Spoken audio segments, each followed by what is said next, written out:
ഗീതയിൽ പറയാണ് അർജുനൻ, ഇത്ര പേര് ഇവിടെ നിൽക്കുക, എൻ്റെ വലിയച്ഛൻ ഇളയച്ഛൻ ഞാൻ യുദ്ധം ചെയ്യില്ല, ഞാൻ ചെയ്യില്ല എന്ന് പറയണ. അപ്പോൾ കൃഷ്ണൻ എന്താണ് ഉപദേശിച്ചത്? നീ എന്താ വിചാരിച്ചത്? ഈ നിൽക്കുന്നത് വല്യച്ഛനാന്ന് നിന്നോട് പറഞ്ഞു അല്ലേ? അപ്പോൾ ഈ വല്യച്ഛൻ നിന്റെ രക്തബന്ധത്തിൽ പെട്ടതായതുകൊണ്ടല്ലേ നിനക്കിങ്ങനെ വന്നത്? നിനക്ക് എവിടെ നിന്ന് ജീവൻ കിട്ടി? നീ കുറച്ചു നേരം കഴിഞ്ഞാൽ നീ ജീവിച്ചിരിക്കുന്നത് നിനക്ക് എങ്ങനെ അറിയാം? എത്ര പ്രാവശ്യം വായിച്ചാലും ആർക്കും മനസ്സിലാവാത്ത ഒരു സംഭവമാണ് ഗീത. പഠിച്ചു കഴിഞ്ഞാൽ പിന്നെ നമ്മുടെ ലൈഫിൽ ഒന്നും ഉണ്ടാകാൻ പറ്റില്ല. ഹായ്, എവർക്കും ലൈഫ് അൺബോക്സ് ടീമിന്റെ നവരാത്രി ആശംസകൾ. ഇന്ന് നവരാത്രിയോടനുബന്ധിച്ച് നമ്മൾ കണ്ണന്നൂരുള്ള പുതുക്കോട് എന്ന് പറഞ്ഞ സ്ഥലത്താണ് വന്നേക്കുന്നത്. നവരാത്രിയോടനുബന്ധിച്ച് ഒരുക്കുന്ന ബൊമ്മക്കൊലുവിന്റെ വിശേഷങ്ങൾ എന്തൊക്കെയാണ്, അത് എന്തിനാണ് ഒരുക്കുന്നത് തുടങ്ങിയ കാര്യങ്ങളെക്കുറിച്ചൊക്കെ അറിയാൻ പുതുതലമുറയ്ക്ക് ആ ഒരു അറിവ് നൽകാൻ വേണ്ടിയിട്ടാണ് നമ്മൾ ഇന്ന് ഇവിടെ എത്തിയിരിക്കുന്നത്. അതിന്റെ ശരിയായ രീതി എന്തൊക്കെയാണ്, ആചാരങ്ങൾ എന്തൊക്കെയാണ് എന്നൊക്കെ പറഞ്ഞു തരാൻ നമ്മുടെ ബഹുമാനിയായ ശ്രീദേവി അയ്യർ മാമിനെ നമ്മൾ പരിചയപ്പെടാൻ പോവാണ്.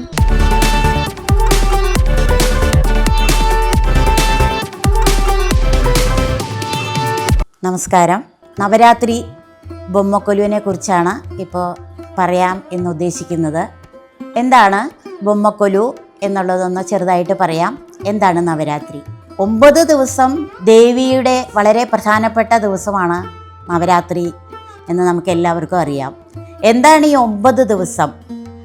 അതായത് എന്തിനാണ് ദേവി അവതാരം എടുത്തത് എന്ന് തന്നെ പറയുകയാണെങ്കിൽ, എല്ലാ ദൈവങ്ങളും അവതാരം എടുത്തത് അധർമ്മത്തെ നശിപ്പിച്ച് ധർമ്മത്തിലേക്ക് വരാൻ വേണ്ടിയിട്ടാണ്. നമ്മളെല്ലാവരും പലതരത്തിലുള്ള അധർമ്മങ്ങളിൽ പെടുമ്പോഴാണ് നമുക്ക് ധർമ്മം ആവശ്യമായി വരുന്നത്. അങ്ങനെ ഒരുപാട് അധർമ്മം വരുമ്പോൾ ഭഗവാൻ 10 അവതാരം എടുത്ത കഥകളൊക്കെ നമുക്കറിയാം. അതുപോലെ ധർമ്മം കൊണ്ടുവരുന്നതിന് വേണ്ടി കാളി അവതരിച്ചതാണ് നവരാത്രി. അപ്പോൾ എങ്ങനെയാണ് നമ്മൾ വിവിധ തരത്തിലുള്ള ബൊമ്മക്കൊലു വയ്ക്കുന്നത്? നവരാത്രിക്ക് ഏറ്റവും വിശേഷം ബൊമ്മക്കൊലുവാണ്. എന്തുകൊണ്ടാണ് ബൊമ്മക്കൊലു? പണ്ട് കാലങ്ങളിൽ ബ്രാഹ്മണ ഗൃഹങ്ങളിൽ വളരെ വിശേഷപ്പെട്ട ഗൊലു എന്നാണ് അതിന് പേര്. അത് ഒറ്റപ്പടി, അതായത് ഒറ്റപ്പടി മീൻസ് 1 പടി, 5 പടി, 3 പടി, 7 പടി, 11 പടി, അങ്ങനെ പല പടികളിൽ പലതരത്തിലുള്ള ഭഗവാന്മാരുടെ വിഗ്രഹങ്ങൾ വെച്ച് നടത്തുക. അതെന്തുകൊണ്ട് അങ്ങനെ പലതരത്തിലുള്ള ഭഗവാന്മാരുടെ വിഗ്രഹം വെച്ചു എന്ന് പറഞ്ഞാൽ, ദേവി കുറേ അധർമ്മങ്ങളിൽപ്പെട്ട ഓരോരുത്തരെയും അധർമ്മത്തിൽ നിന്ന് നശിപ്പിച്ചുകൊണ്ടിരിക്കുമ്പോൾ അവസാനം ധാരികനെ വധം ചെയ്യേണ്ടി വന്നു. അങ്ങനെ വന്നപ്പോൾ ഒരുപാട് തപസ് ചെയ്തിട്ടും ആ ഒരു ശക്തി ദേവിക്ക് കിട്ടുന്നില്ല. അങ്ങനെ വന്നപ്പോൾ എല്ലാ ദൈവങ്ങളും എല്ലാ ദേവന്മാരും ഒരുമിച്ചിറങ്ങി വന്ന് ഈ ദേവിയെ രക്ഷിക്കുന്നതിന് വേണ്ടി, ശക്തി സ്വരൂപിണിയാക്കുന്നതിന് വേണ്ടി ഈ നവരാത്രി ആഘോഷിച്ച്, അതായത് അവരുടെ ശക്തി ദേവിക്ക് കൊടുത്തു എന്നാണ് പറയപ്പെടുന്നത്. അങ്ങനെയാണ് നമ്മളിപ്പോൾ ഇവിടെ കാണപ്പെടുന്ന ഈ ഓരോരോ പടിയിലും ഓരോരോ ദൈവങ്ങളുടെ വിഗ്രഹം നമ്മളിവിടെ വെച്ചിരിക്കുന്നത്. അങ്ങനെ ഇവരുടെ എല്ലാം ശക്തി 9 ദിവസം കൊണ്ട് ദേവിക്ക് കൊടുക്കുകയും അങ്ങനെ ധാരികനെ നിഗ്രഹിക്കുകയും അതിനുശേഷം നവരാത്രിയായി ഒടുവിലത്തെ വിജയദശമി, അങ്ങനെയാണ് ആ വിജയദശമി പേര് വന്നത്.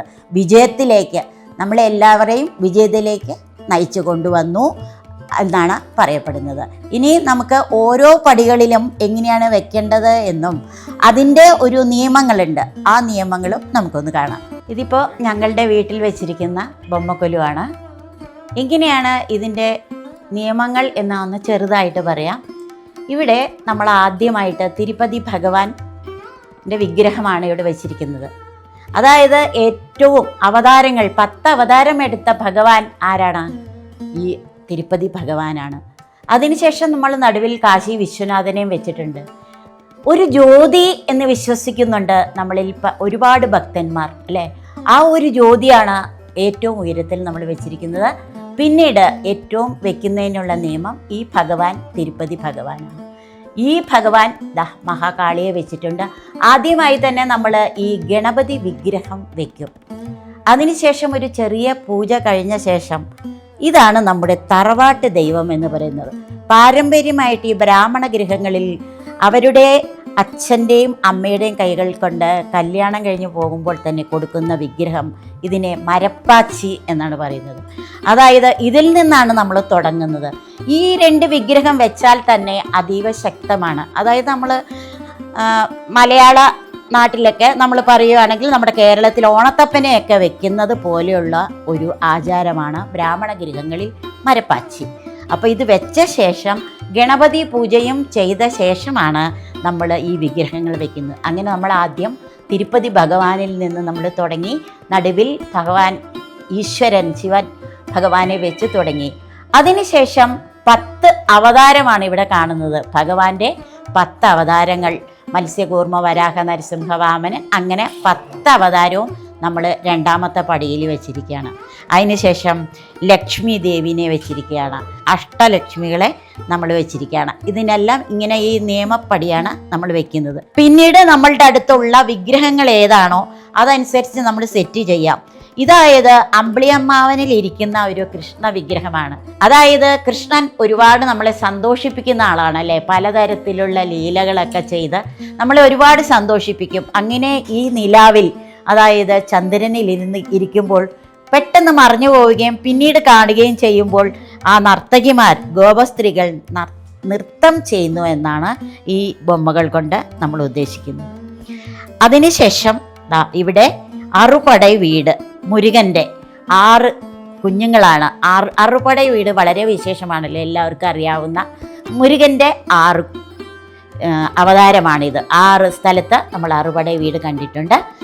അതുകൊണ്ട് മുരുകൻ ആരാണ്? മുരുകൻ സാക്ഷാൽ മഹാദേവൻ്റെയും ദേവിയുടെയും പുത്രൻ മുരുകൻ, അവരുടെ പുത്രൻ ഗണപതി, അയ്യപ്പൻ, മുരുകൻ, അങ്ങനെ സെറ്റ് ചെയ്തിരിക്കുകയാണ്. അപ്പോൾ ഈ അവരുടെ ഒരു ഫാമിലി എന്നാണ് ഇതിൽ നിന്ന് നമ്മൾ ഉദ്ദേശിക്കുന്നത്. പിന്നീട് ഉള്ളതെല്ലാം ഇത് നമ്മളുടെ മുത്തപ്പൻ, ഇത് ആഞ്ജനേയർ, ഇത് കൃഷ്ണർ, അങ്ങനെ നമ്മൾ ഇങ്ങനെ സെറ്റ് ചെയ്തിരിക്കുകയാണ്. അതിനുശേഷം ഈ വിഗ്രഹത്തിന്, ഈ ബൊമ്മകൾക്ക് എന്താണ് വിശേഷം എന്ന് വെച്ചാൽ നമ്മൾക്ക് ഭക്ഷണം കഴിക്കണം. അപ്പോൾ ഇതിൽ തുറന്നു നോക്കുകയാണെങ്കിൽ നമുക്കിതാ ഉപ്പിൽ നിന്ന് നമ്മൾ തുടങ്ങുകയാണ്. ഇവിടെ അടച്ചു വെച്ചിരിക്കുന്ന ഓരോ കാര്യങ്ങളും ഉപ്പ്, അതിനുശേഷം ഇത് അരി,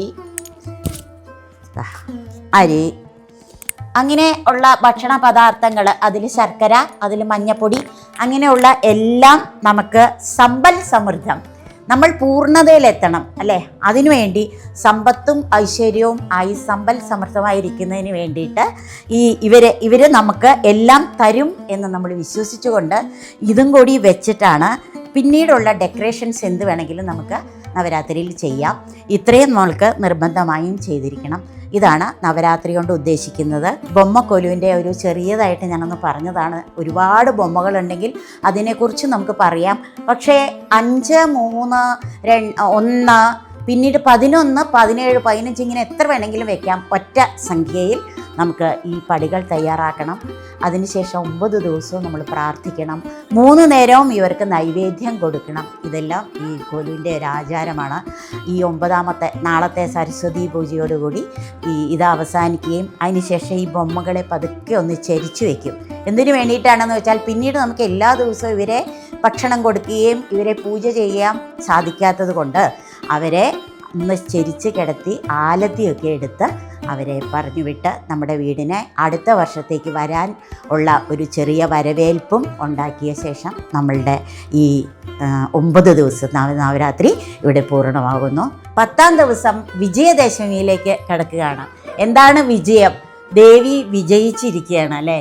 ഈ 9 ദിവസത്തെ തപസ്സൊക്കെ ചെയ്ത് എല്ലാ ശക്തിയും നേടി അധർമ്മത്തെ നശിപ്പിച്ച് ധർമ്മത്തെ കൊണ്ടുവന്ന ശേഷം 30 കോടി ദേവതകളുടെ അനുഗ്രഹത്തോടുകൂടി സരസ്വതി ദേവി അവതാരം ചെയ്തു എന്നാണ് വിജയദശമി എന്ന് പറയുന്നത്.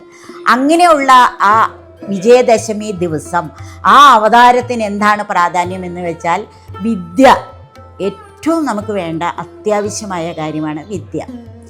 വിദ്യാരംഭം അന്നത്തെ ദിവസം ഇത്ര പ്രാധാന്യം സരസ്വതിയായി ദേവി അവതരിച്ചിരിക്കുന്നു എന്നാണ് പറയപ്പെടുന്നത്.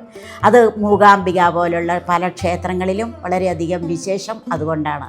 കുട്ടികളെ എഴുത്തിനിരുത്തുക, അതിനുശേഷം വാഹനങ്ങൾ മേടിക്കുക, ചെറിയ കുട്ടികൾക്ക് അക്ഷരം, നമ്മളുടെ കേരളത്തിലുള്ളവർക്കൊക്കെ വളരെ പ്രാധാന്യം. ഈ 9 ദിവസത്തെ പ്രാധാന്യം തമിഴ്നാട്ടിലാണെങ്കിൽ വിദ്യാരംഭം ഒരുപാട് പ്രാധാന്യം കൊടുക്കുന്നത് നമ്മുടെ കേരളത്തിനാണ്. അതായത് കുട്ടികളെ എഴുത്തിനിരുത്തുക. എഴുത്തിനിരുത്തുക മിക്കവാറും മുതിർന്നവരായിരിക്കും. അതായത് പഠിപ്പ് നല്ല കുട്ടികൾക്ക് വരുന്നതിന് സാർമാർ വിദ്യാഭ്യാസം ഉള്ളവരെ കൊണ്ട് നമ്മൾ ഒരു സ്വർണ്ണ മോതിരത്തിൽ കുട്ടികളെ എഴുത്തിനിരുത്തുന്നു. അത് വളരെ പ്രാധാന്യമുള്ള ദിവസം സരസ്വതി അവതാരമായതുകൊണ്ട് ആ വിദ്യാരംഭ ദിവസം കുഞ്ഞുങ്ങളെ എഴുത്തിനിരുത്തിയാൽ നമ്മളുടെ ഒരു ഇതാണ്, ആചാരവുമാണ്, വിശ്വാസവുമാണ്. അന്ന് കുഞ്ഞുങ്ങൾ അതിനുശേഷം വളരെ നന്നായി പഠിക്കുന്നു. അതുകൊണ്ട് വളരെ വിശേഷപ്പെട്ട ദിവസമാണ് നാളെ. ഈ നാളെ എന്നല്ല, ഈ 9 ദിവസത്തെ ദേവിയുടെ തപസ്സൊക്കെ അവസാനിച്ച് അത്ര 30 ദേവകളുടെ അനുഗ്രഹത്തോടു കൂടിയുള്ള അവതാരമാണ് ഈ സരസ്വതി ദേവിയുടെ അവതാരം. അങ്ങനെ വളരെയധികം വിജയമായിരിക്കട്ടെ എന്നാണ് എല്ലാവരും നാളത്തെ ദിവസം പ്രാർത്ഥിക്കുന്നത്. അപ്പം ഭക്തി എന്ന് പറയുന്ന ഒരു കാര്യത്തെക്കുറിച്ച് തന്നെ ഒരുപാട് നമുക്ക് പറയാനുണ്ട്. നമുക്ക് എന്താ പറയുക, ഗീതയിൽ പറയാണ് അർജുനൻ ഇത്ര പേര് ഇവിടെ നിൽക്കുക, എൻ്റെ വല്യച്ഛൻ ഇളയച്ഛൻ ഞാൻ യുദ്ധം ചെയ്യില്ല എന്ന് പറയണ. അപ്പോൾ കൃഷ്ണൻ എന്താണ് ഉപദേശിച്ചത്? ഈ നിൽക്കുന്നത് വല്യച്ഛനാന്ന് നിന്നോട് പറഞ്ഞു അല്ലേ, അപ്പോൾ ഈ വല്യച്ഛൻ നിന്റെ രക്തബന്ധത്തിൽ പെട്ടതായതുകൊണ്ടല്ലേ നിനക്ക് ഇങ്ങനെ വന്നത്. നിനക്ക് എവിടുന്ന് ജീവൻ കിട്ടി? നീ കുറച്ചു നേരം കഴിഞ്ഞാൽ നീ ജീവിച്ചിരിക്കുന്നത് നിനക്ക് എങ്ങനെ അറിയാം? ഞാനാണ് ഇതിൻ്റെ എല്ലാ അധിപൻ. നിനക്ക് ധർമ്മം നീ ചെയ്യുക, നിന്റെ കാര്യം നീ സ്ട്രെയിറ്റ് ഫോർവേഡ് ആയിട്ട് നീ അത് ചെയ്യുക. മഹാഭാരതത്തിലെ മധ്യം അല്ലേ, ആ മധ്യഭാഗത്താണ് ഏറ്റവും മുഖ്യം. അവിടെ പറഞ്ഞു തന്നിരിക്കുകയാണ് ഭഗവാൻ ഉള്ള കാര്യങ്ങളും മുഴുവനും.